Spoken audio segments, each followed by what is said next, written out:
عساکر نے بھی بیان کیا، اسی نقطہ کو امام سبکی نے بھی بیان کیا،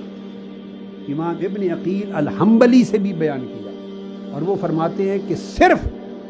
قبر انور اور روضہ اقدس کا وہ خطہ زمین جو آقا علیہ السلام کا جسد مبارک آرام فرما ہے وہ صرف کعبہ سے افضل نہیں، وہ کہتے ہیں اجماع یہ ہے کہ وہ اللہ کے عرش سے بھی افضل ہے، وہ عرش الہی سے بھی افضل ہے۔ وہ کہتے ہیں انہا افضل من العرش، کہ حضور کے جسد پاک کے ساتھ مس ہونے والا زمین کا ٹکڑا عرش الہی سے بھی افضل ہے۔ امام نووی بیان کرتے ہیں، امام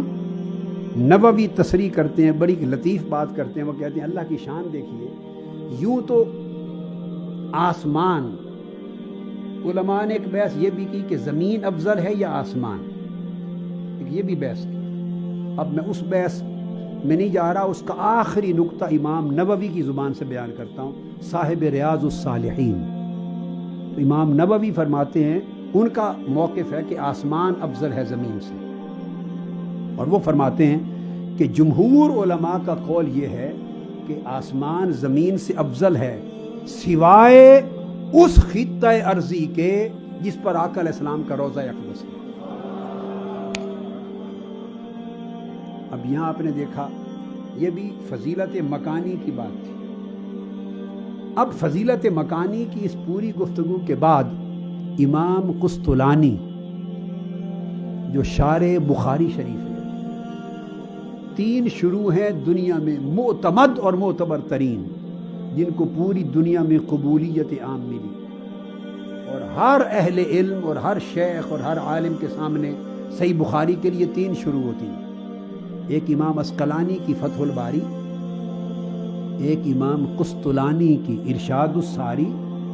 ایک امام عینی کی عمدۃ القاری۔ یہ وہ شارح بخاری ہیں امام قسطلانی،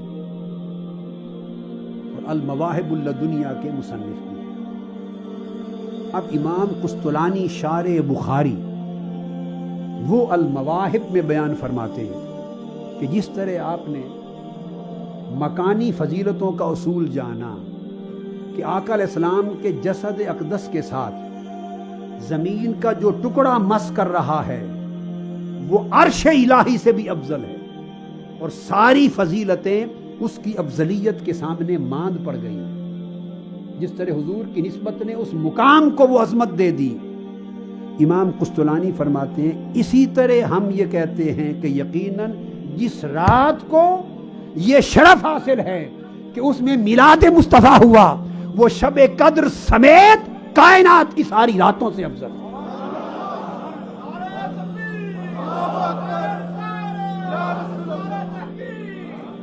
وہ فرماتے ہیں کہ وہ لیلۃ القدر سے بھی افضل ہے، لیلۃ القدر سے بھی افضل ہے، جس رات کو حضور کی شب ولادت ہونے کا شرف حاصل ہوا، اور وہ بیان کرتے ہیں ان لیلۃ مولدہ صلی اللہ علیہ وآلہ وسلم افضل من لیلۃ القدر من وجوہ ثلاثہ۔ فرماتے ہیں 3 اسباب ہیں اس کے، کتنے دلائل؟ ایک تو وہ جو میں دے چکا آپ کو، وہ ذوقی دلیل تھی، امام قسطلانی بیان کرتے ہیں 3 علمی دلائل، اور ایکچولی کئی اور دلائل بھی ہیں، یہاں انہوں نے 3 بیان کیے، میں انہی 3 کا ذکر کر رہا ہوں۔ اور وہ یہ کہتے ہیں، ایک عام خیال لوگوں کو یہ گزر سکتا ہے کہ جی لیلۃ القدر میں قرآن اترا، اس سے بڑھ کر کون سی رات ہو سکتی ہے، اس سے بڑھ کر کون سی رات ہو سکتی ہے؟ امام قسطلانی جواب دیتے ہیں، اب یہ میں نہیں جواب دے رہا، کوئی یہ نہ سمجھے کہ یہ ایک تصور یا عقیدہ محبت پر مبنی آج کل لوگوں نے گھڑ لیا یا ہندوستان سے اس نے جنم لیا، نہیں، اگر کوئی ایسا سوچے تو اس کی کم علمی ہوگی، اسے مطالعہ کرنا چاہیے کتابوں کا، اور ذخیرہ علم جو 1200 سال 1400 سال کا ہے اسے کھنگالنا چاہیے۔ میں نہیں کہہ رہا، امام قسطلانی فرماتے ہیں کہ یہ خیال اگر آئے کہ لیلۃ القدر میں تو قرآن اترا تو وہ افضل ہونی چاہیے رات یا میلاد مصطفیٰ کی رات، تو وہ جواب دیتے ہیں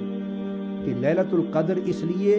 لیلۃ القدر کے مقابلے میں لیلۃ المولد حضور کی میلاد کی رات اس لیے افضل ہے، وہ کہتے ہیں کہ بھائی شب قدر جو قرآن اترا، قرآن تو عطیہ ہے جو مصطفیٰ کے صدقے سے ملا، قرآن تو اللہ کا عطیہ ہے، عطا ہے جو صدقہ مصطفیٰ سے ملا۔ اگر حضور مبعوث نہ ہوئے ہوتے، اس دنیا میں حضور تشریف نہ لائے ہوئے ہوتے، تو کس کو قرآن ملتا، کس پر قرآن اترتا، یہ عطیہ کس کو نصیب ہوتا؟ اور لیلۃ القدر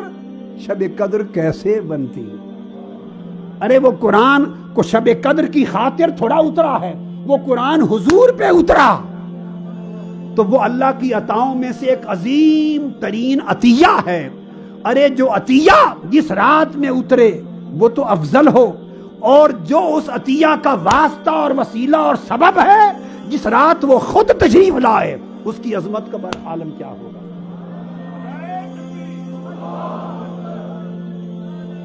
تو گویا لیلۃ القدر میں قرآن حضور پر اترا، حضور کے لیے اترا بیت المعمور پر، اور شب میلاد میں صاحب قرآن آئے، جن کے صدقے سے قرآن بھی ملا، جن کے صدقے سے اسلام بھی ملا، جن کے صدقے سے ہمیں معرفت توحید بھی ملی، اور جن کے صدقے سے ہمیں ایمان بھی ملا، اور جن کے صدقے سے ہم اس قابل ہوئے کہ شب قدر کو جاگ سکیں۔ ارے شب قدر ہو یا قبول توبہ، نزول قرآن ہو یا انوار قرآن، یہ سب کچھ صدقہ ہے ولادت و بعثت مصطفیٰ کا۔ حضور آئے تو سب کچھ آ گیا، آقا علیہ السلام نہ آئے ہوتے تو کچھ بھی نہ آتا، پھر شب قدر کہاں سے آتی؟ تو شب قدر تو ملی ہے واسطہ مصطفیٰ سے، تو کیا واسطے کا درجہ اس ہستی سے کہ جس کا واسطہ ہے اس سے بھی بلند ہو جائے گا؟ یہ تو پہلی دلیل دیتے ہیں۔ اور پھر نزول قرآن تو حضور کی خاطر ہوا، نزول قرآن حضور علیہ السلام کی خاطر ہوا۔ پھر فرماتے ہیں ایک دوسرا سبب لیلۃ القدر کی فضیلت کا یہ ہے کہ اس میں ملائکہ کا نزول ہوتا ہے، سورہ قدر کے اندر موجود ہے،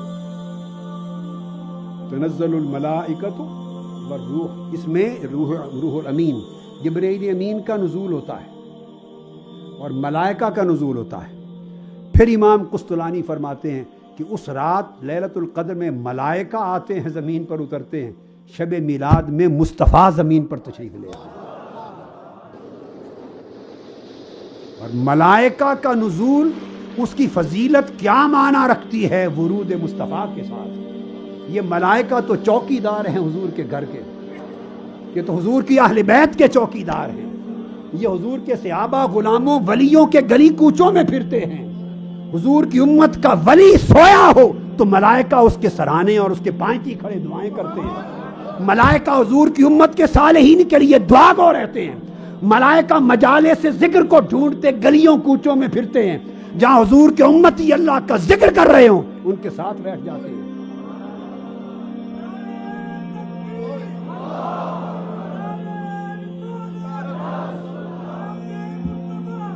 تو ملائکہ کا نزول شب قدر کو وہ فضیلت نہیں دے سکتا جو خود ورود اور میلاد مصطفیٰ کی وجہ سے فضیلت ملتی ہے۔ اور رہ گئے جبرائیل امین کہ وہ بھی اترتے ہیں، اس رات تو جبرائیل امین ایک بار اترتے ہوں گے، اور آقا علیہ السلام کی بارگاہ میں جبرائیل اتنا اترتے تھے کہ لگتا تھا یہاں سے جاتے ہی نہیں ہیں۔ بعض علماء نے کہا کہ 24,000 بار اترے ہیں حضور کی بارگاہ میں۔